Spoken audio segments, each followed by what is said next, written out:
ada lembar pengesahan yang luput barangkali ya, lupa waktu itu untuk memberikan tanggalnya. Ya, itu hal yang saya pikir pembimbing akademik itu adalah Bapak Insinyur Kasmujo. Waktu itu masih Insinyur Kasmujo. Selanjutnya bersekolah lagi jadi Insinyur Kasmujo MS sekarang sampai pensiun begitu.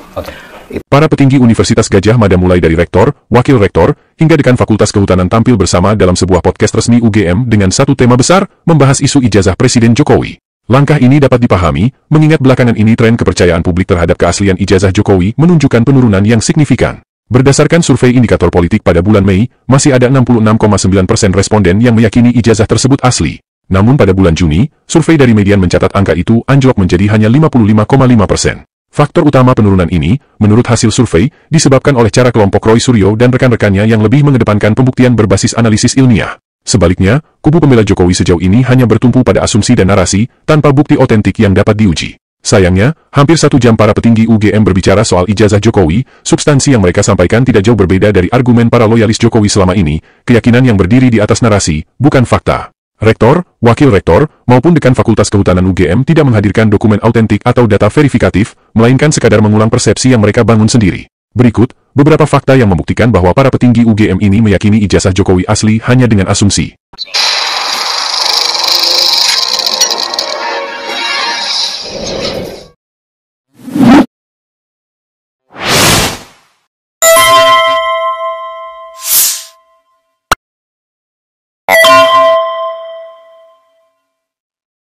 Dekan Fakultas Kehutanan UGM bercerita seolah dia adalah saksi sejarah yang mengalami dan melihat sendiri sebuah peristiwa.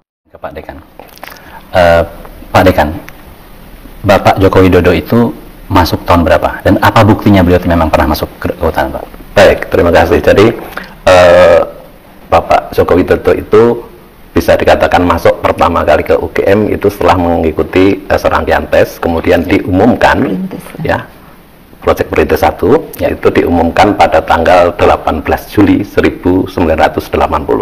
Itu baru pengumumannya saja. Jadi kalau kita ditanya kapan masuknya, tentu setelah registrasi. Nah, registrasi itu dilakukan pada tanggal 28 Juli 1980.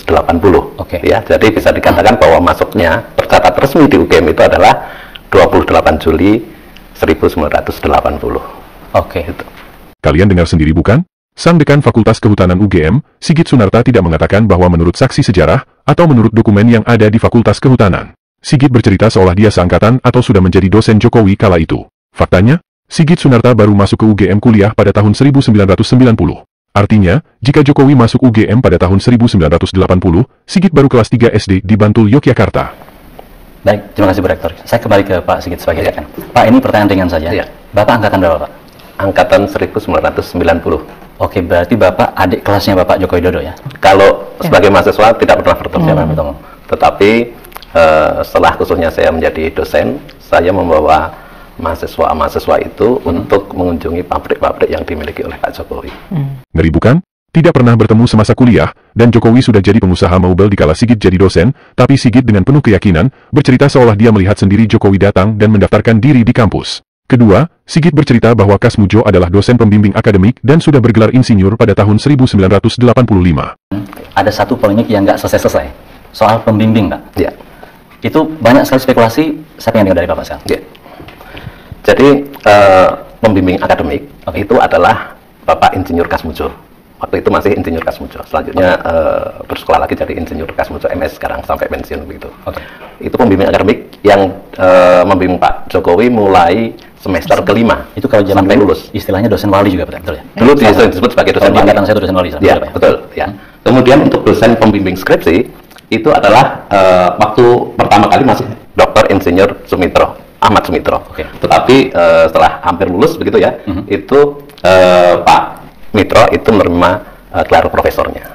Jadi ini memang ada dua orang yang berbeda, Pak. Satunya pembimbing akademik, yaitu Pak Kasmujo. Ya. Dan satunya pembimbing skripsi Pak Ahmad Sumitro. Ahmad Sumitro. Ya. Sama seperti sebelumnya, di sini, sang dekan tidak menyebut apakah ada dokumen yang tercatat untuk membuktikan bahwa Kasmujo adalah benar dosen pembimbing akademik Joko Widodo.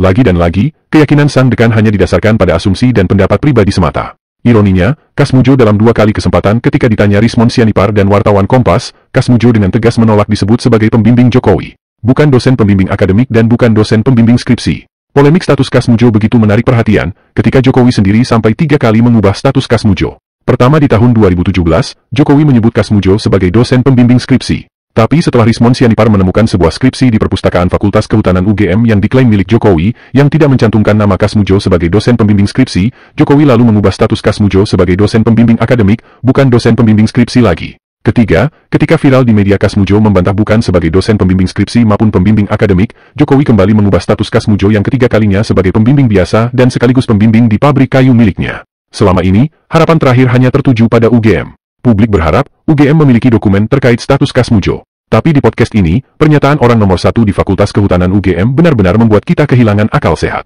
Alih-alih menunjukkan dokumen pendukung, Sigit Sunarta justru mengulang kesalahan sama seperti yang dilakukan Jokowi sebelumnya. Bagaimana mungkin, jika orang yang bersangkutan sudah menolak, tapi tetap dipaksakan untuk menjadi dosen pembimbing tanpa bukti pendukung yang otentik? Dalam hukum pidana, kesaksian dari yang bersangkutan disebut bukti primer, dan dokumen adalah bukti sekunder. Bukti sekunder saja tidak ada, dan bukti primer jelas membantah, tapi kenapa Sigit Sunarta tetap ngotot? Terlebih lagi Sigit menyebut bahwa pada tahun itu, Kasmujo sudah bergelar insinyur, sebuah asumsi yang lagi-lagi diungkapkan tanpa menyebut apakah ada dokumen pendukung. Sementara Kasmujo sendiri menyebut bahwa pada waktu itu dia baru bergelar BSc atau sarjana muda dan belum jadi dosen penuh. Yang ketiga dan ini yang paling fatal adalah ketika Sigit Sunarta mengakui bahwa lembar pengesahan skripsi Jokowi benar tidak mencantumkan tanggal, dan tanpa sedikit pun merasa bersalah Sigit menyebut bahwa itu bisa dimaklumi, karena mungkin mahasiswanya buru-buru hingga lupa. Ya, di lembar pengesahannya Pak, ya, itu nggak ada tanggalnya. Gimana Pak dengan menjelaskan? Ya, baik. Jadi sebagai sebuah karya ilmiah gitu ya, yang dilakukan oleh mahasiswa, dan itu disusun pada awal-awal semester, kemudian butuh waktu beberapa saat, kemudian setelah itu diuji, ya, diuji di depan dosen penguji, ada berita acaranya dan lain sebagainya. Kemudian biasanya mahasiswa itu akan melakukan proses revisi terhadap draft yang awalnya disampaikan untuk ujian pendaftaran, kalau kami menyebutnya seperti itu. Nah, setelah ujian pendaftaran ada banyak revisi yang perlu dilakukan, kemudian dicetak kembali, ya, kemudian dijilid, termasuk kalau zaman segitu kan isinya, kontennya itu masih berupa ketikan manual. Nah, untuk mempercantik itu biasanya mereka membuat cover tebal, kemudian halaman judul, kemudian halaman pengesahan itu dicetak di percetakan. Kemudian ada lembar pengesahan yang luput barangkali ya, lupa waktu itu untuk memberikan tanggalnya. Ya, itu hal yang saya pikir wajar ya, karena ketergesa-gesaan atau alasan yang lain itu jadi luput untuk itu. Tetapi hal yang penting ya sebetulnya adalah justru ada pada berita acara ujian. Kalau di skripsi itu nggak ada nilainya, tapi kalau di berita acara pendaftaran itu ada nilainya. Nilai skripsi ini seperti ini. Nah, nanti setelah itu direvisi. Kalau sudah selesai, kemudian diserahkan kembali kepada untuk mendapatkan persetujuan. Itu yang betul seperti itu. Cuma karena keterbatasan waktu barangkali atau mungkin beberapa hal luput itu akhirnya lupa. Dan dibuat tanggalnya gitu ya. Tanggalnya itu. Sungguh mengerikan seorang dekan sebuah fakultas universitas ternama menyebut bahwa hanya karena alasan terburu-buru lalu seorang mahasiswa lupa mencantumkan tanggal pengesahan dan itu dianggap wajar. Apakah ini juga sebuah asumsi? Tentu saja iya. Karena dari ribuan bahkan jutaan mahasiswa yang pernah mengalami menyusun skripsi, pasti mengalami sendiri. Jangankan tidak menuliskan sebaris kalimat tanggal pengesahan, satu huruf yang hilang bisa mengakibatkan satu lembar batal. Dan itulah sebabnya, tidak sembarang dosen ditunjuk menjadi dosen pembimbing skripsi. Para dosen pembimbing skripsi menyadari bahwa saatnya nanti ketika mahasiswa lulus, skripsinya akan disimpan di perpustakaan. Sebagai sebuah karya ilmiah, skripsi biasanya juga menjadi rujukan bagi mahasiswa lain dalam menyusun jurnal ilmiah, makalah dan bahkan penelitian lebih lanjut.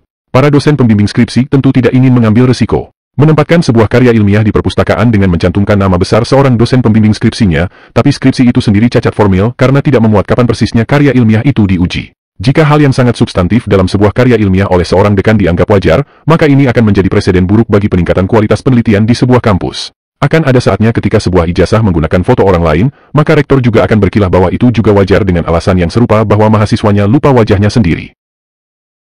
Yang terakhir yang tidak kalah semakin membingungkan dari podcast ini adalah pernyataan rektor yang mirip-mirip dengan pernyataan Jokowi yang mengatakan bahwa siapa yang mendalilkan harus bisa membuktikan. Dan bukti itu harus berupa ijazah itu sendiri. Kalau kita nggak bisa Bu Rektor menyampaikan data-data yang orang tuh minta gitu, terus gimana kita bisa tahu atau bisa menjamin atau meyakinkan orang bahwa ini memang benar-benar yang kita omongkan ini benar gitu? Keraguan itu dimulai dari mana gitu? Tentunya kan yang meragukan itu yang mestinya justru dia yang mengklaim bahwa misalnya yang menunjukkan bahwa ini loh punya lu asli. atau punya kamu palsu, punya saya nih yang asli, kan berarti yang bersangkutan yang menuduhkan itu yang perlu menyampaikan hal tersebut. Saya urai pelan-pelan ya. Moderator bertanya bahwa jika data-data yang diminta untuk dibuktikan keasliannya tidak diperlihatkan pada orang yang menggugat atau mempertanyakan, lalu bagaimana cara pembuktian untuk menunjukkan bahwa data atau dokumen itu asli? Lalu sang rektor menjawab, orang itu yang harus datang, membawa dokumen dan menunjukkan bahwa punya dia asli dan yang dipertanyakan itu palsu. Artinya, jika kita menggunakan asumsi dan logika sang rektor, jika Roy Suryo mengatakan bahwa ijazah Jokowi palsu, maka Roy Suryo harus datang membawa ijazah asli milik Jokowi dan mengatakan, ini loh, Pak Jokowi ijazah Bapak yang asli. Yang Bapak pegang itu palsu. Pernyataan ini tentu saja semakin membuktikan bahwa logika hukum sang rektor benar-benar mandek dan bermasalah. Bukankah ijazah yang dicetak untuk setiap orang hanya satu? Lalu harus disandingkan dengan ijazah siapa? Bagaimana mungkin Roy Suryo harus membawa ijazahnya sendiri untuk disandingkan dengan ijazah Joko Widodo? Dan pernyataan sang rektor ini sesungguhnya terbantahkan oleh pernyataannya sendiri di awal podcast. Rektor ini mengakui bahwa satu-satunya ijazah sarjana untuk Jokowi hanya yang ada pada Jokowi. Jadi dengan kata lain, Bu, begitu ijazah itu dipegang oleh orangnya, maka hanya orang itu saja yang berhak untuk menunjukkan bukti itu. 33 menit waktu yang dihabiskan para petinggi UGM, meninggalkan tugas pokok dan pekerjaannya, hanya dengan maksud membenarkan keaslian ijazah Jokowi. Apakah UGM sendiri berkewajiban membuktikan keaslian Jokowi?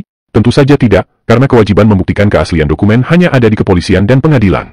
UGM hanya wajib hadir jika diminta di pengadilan untuk menjelaskan bagaimana proses seseorang mendapatkan ijazah dan menunjukkan bukti-buktinya. Dan sayangnya sepanjang podcast berlangsung, yang ada hanyalah narasi-narasi seperti kisah dongeng di negeri 1001 malam. Indah dan meninabobokan, tapi tidak membuktikan apa-apa.